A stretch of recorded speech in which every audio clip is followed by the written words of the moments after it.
शेतकऱ्यांसाठी अखेर आनंदाची बातमी. कर्जमाफीचा जी.आर. शासनाने काढला. शेतकरी मित्रांनो, अखेर तो दिवस आला. अनेक दिवसांच्या प्रतीक्षेनंतर, आंदोलनानंतर आणि भावनिक वादळानंतर शेतकऱ्यांसाठी आनंदाची बातमी आली आहे. महाराष्ट्र शासनाने कर्जमाफीचा महत्त्वपूर्ण जी.आर. म्हणजे शासन निर्णय काढला आहे. आणि या जी.आर.मुळे अक्षरशः कोट्यवधी शेतकऱ्यांच्या आयुष्यात मोठा बदल होणार आहे. मी तुम्हाला आजच्या व्हिडिओत सांगणार आहे की या जी.आर.मध्ये नेमक्या कोणत्या 3 मोठ्या आनंदाच्या बातम्या आहेत ज्या तुम्हाला लवकरात लवकर माहीत होणे आवश्यक आहे. पण ही कर्जमाफी कोणासाठी आहे? नियमित कर्ज भरणारे, थकीत कर्ज असलेले की पुनर्गठन केलेले? कोण या लाभातून वगळले जातील? आणि सरकारने पुनर्गठन करायला का सांगितले? या सगळ्या प्रश्नांची उत्तरे शेवटच्या 3 मिनिटात जी.आर.मधील अधिकृत माहितीसह मी तुम्हाला देणार आहे. एकही सेकंड स्किप करू नका.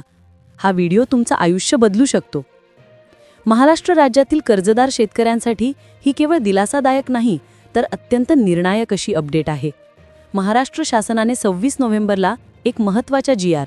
शासन निर्णय काढला. सध्या अनेक भागांमध्ये अतिवृष्टीग्रस्त शेतकऱ्यांना मदत राज्य शासनाकडून देण्यात येत आहे. त्याच मालिकेतील एक मोठी बाब म्हणून शासनाने हा जी.आर. काढला आहे. या जी.आर.मध्ये स्पष्टपणे नमूद केले आहे की ज्या शेतकऱ्यांचे पीक कर्ज आहे, मग ते पीक कर्ज चालू असो, थकीत असो अथवा पुनर्गठित असो, त्या सर्व शेतकऱ्यांसाठी हा दिलासा आहे. या जी.आर.मधील सर्वात मोठा तात्काळ दिलासा म्हणजे खरीप 2025 पर्यंत, म्हणजे 26 नोव्हेंबर 2025 पर्यंत जी.आर.मध्ये स्पष्टपणे नमूद आहे, तुमचे पीक कर्ज वसूल केले जाणार नाही. याचा अर्थ कुठलाही बँक प्रतिनिधी किंवा माणूस तुमच्याकडे कर्जाच्या मागणीसाठी येणार नाहीये. राज्य शासनाने स्वतः सांगितले आहे की सध्याची अतिवृष्टीग्रस्त शेतकऱ्यांची परिस्थिती पाहता त्यांना दिलासा देण्यासाठी कर्जाची वसुली तात्काळ थांबवण्यात आलेली आहे. पण शेतकरी मित्रांनो, इथंच एक मोठा संभ्रम निर्माण झाला आहे. राज्य सरकारने एकीकडे कर्ज वसुली थांबवली आहे, तर दुसरीकडे पीक कर्जाचे पुनर्गठन करण्याची संधी दिली आहे. नेमका प्रश्न हा आहे, आम्ही कर्जमाफीची वाट पाहत वसुली नाही म्हणून थांबायचं की आता पुनर्गठन करून घ्यायचं? पुनर्गठन केल्यास कर्जमाफ होईल की नाही? नेमका कोणाची कर्ज वसुली थांबणार आहे? जर तुम्ही या कन्फ्युजनमध्ये असाल तर लक्षात ठेवा, या व्हिडिओच्या माध्यमातून आपल्याला या सगळ्या प्रश्नांची संपूर्ण आणि स्पष्ट माहिती मिळणार आहे. आता जी.आर.मध्ये सांगितले आहे की पुनर्गठन केलेल्या शेतकऱ्यांची देखील कर्जमाफी होणार आहे. पण याच्यात एक अतिशय महत्त्वपूर्ण अट आहे. जर तुम्ही ती अट पूर्ण केली नाही तर तुमचा कर्जमाफीचा लाभ रद्द होऊ शकतो. ती अट कोणती आहे? ती अट मी तुम्हाला पुढच्या विभागात सांगतो. तुम्ही पात्र आहात की नाही लगेच चेक करा. शेतकरी मित्रांनो, ही कर्ज वसुली स्थगिती कोणत्या शेतकऱ्यांची आहे हे आधी स्पष्ट करूया.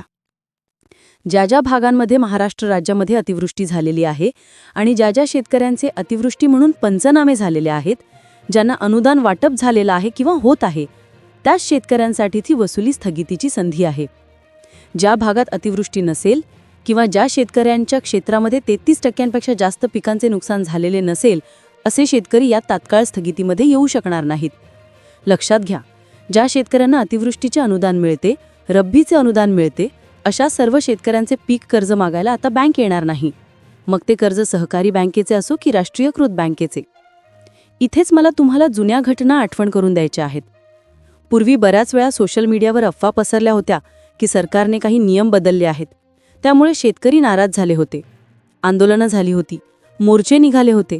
पण यावेळी शासनाने अतिशय स्पष्टता ठेवली आहे.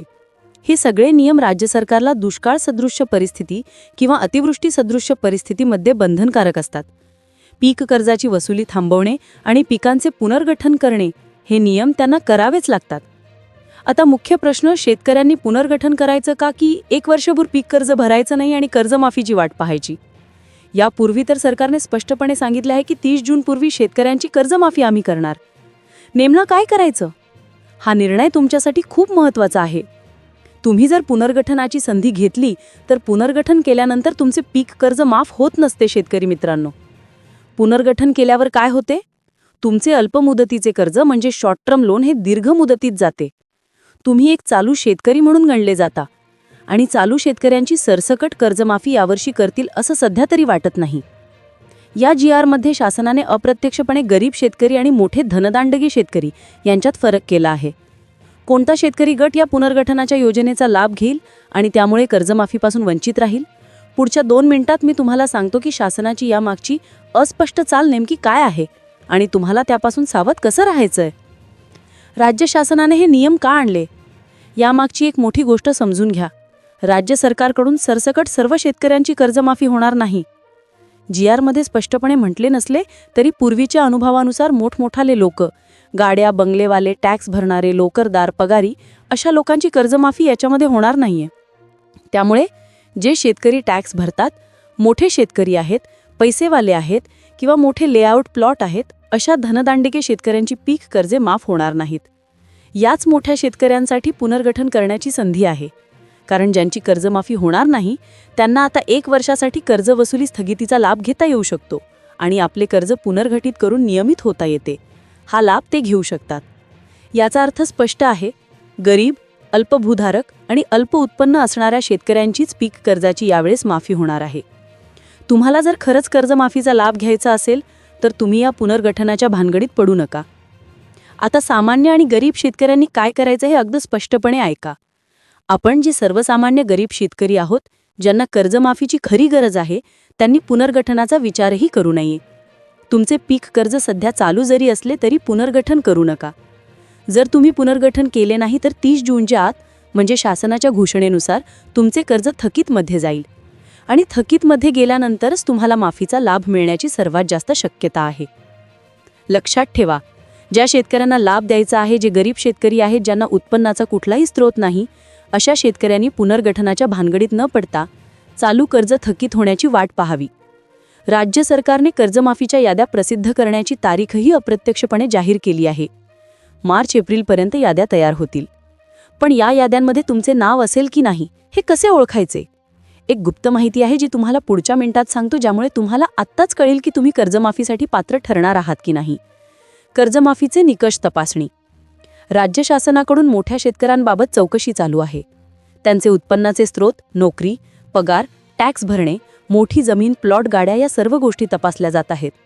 जे शेतकरी या निकषांमध्ये बसतील ते कर्जमाफीमध्ये येऊ शकणार नाहीत. ज्यांचे उत्पन्न मर्यादित आहे, जे केवळ शेतीवर अवलंबून आहेत, जे टॅक्स भरत नाहीत, त्याच शेतकऱ्यांना कर्जमाफीचा लाभ मिळणार आहे. कर्जमाफीची वेळ. सरकारने आश्वासन दिल्यानुसार मार्च-एप्रिलपर्यंत लाभार्थी शेतकऱ्यांच्या याद्या प्रसिद्ध केल्या जातील. 30 जूनच्या आत कर्जमाफीचा अंतिम निर्णय घेऊन अंमलबजावणी केली जाईल. त्यामुळे सर्वसामान्य शेतकऱ्यांनी केवळ 30 जूनपर्यंत वाट पाहायची आहे. राज्य सरकारकडून योग्य तो निर्णय होऊन कर्जमाफीचा लाभ सर्वसामान्य शेतकऱ्यांना नक्की होईल. पुनर्गठन करण्याचे नुकसान काय आहे हे पुन्हा एकदा स्पष्ट करतो. जर तुमचे कर्ज थकीत असेल आणि तुम्ही ते पुनर्गठन करून घेतले तर ते कर्ज पुन्हा चालू होईल आणि एकदा कर्ज चालू झालं की तुम्ही नियमित कर्ज भरणारे शेतकरी म्हणून गणले जाता. नियमित कर्ज भरणारे शेतकरी कर्जमाफीच्या मूळ निकषातून वगळले जातात किंवा त्यांना प्रोत्साहनपर अनुदान मिळते, जी रक्कम कर्जमाफीच्या तुलनेत खूप कमी असते. त्यामुळे ज्या शेतकऱ्यांचे कर्ज थकीत आहे त्यांनीही पुनर्गठन करण्याच्या भानगडीत पडायचं नाहीये. तुम्ही कर्जमाफीच्या मादीत येणार नाहीत हे लक्षात ठेवा. शेतकरी मित्रांनो, हेच आहेत या GR मधील 3 मुख्य आनंदाचे बिंदू जे तुम्हाला माहिती असणे आवश्यक होते. 1. कर्जवसुली थांबली. 2. पुनर्गठन करण्याची संधी मिळाली. 3. आणि सर्वांत महत्त्वाचे, थकीत, पुनर्गठित तसेच नियमित कर्ज भरलेल्यांना देखील लाभासाठी पात्र ठरवले जाणार आहे. तरीही माझा अंतिम सल्ला तोच राहील. जर तुम्ही गरीब, अल्पभूधारक शेतकरी असाल आणि तुम्हाला पूर्ण कर्जमाफीची अपेक्षा असेल तर तुम्ही पुनर्गठन करण्याच्या भानगडीत न पडता 30 जूनपर्यंत वाट पहा. तुम्हाला थकीत कर्जमाफीचा मोठा लाभ मिळू शकतो. आणि जर तुम्हाला खात्री आहे की तुम्ही मोठे शेतकरी आहात आणि कर्जमाफीसाठी पात्र ठरणार नाही तर तुम्ही पुनर्गठनाचा लाभ घेऊन आपले कर्ज दीर्घ मुदतीत करून घ्या. हा GR महाराष्ट्राच्या शेतकऱ्यांसाठी एक मोठी आशा घेऊन आला आहे. कर्जमाफीची प्रक्रिया सुरू झाली आहे. धन्यवाद मित्रांनो. अशाच नवनवीन व्हिडिओसाठी व अपडेटसाठी चॅनलला सबस्क्राईब करा व जास्तीत जास्त शेतकऱ्यांपर्यंत हा व्हिडिओ शेअर करा. तुम्हाला या निर्णयाबद्दल काय वाटते?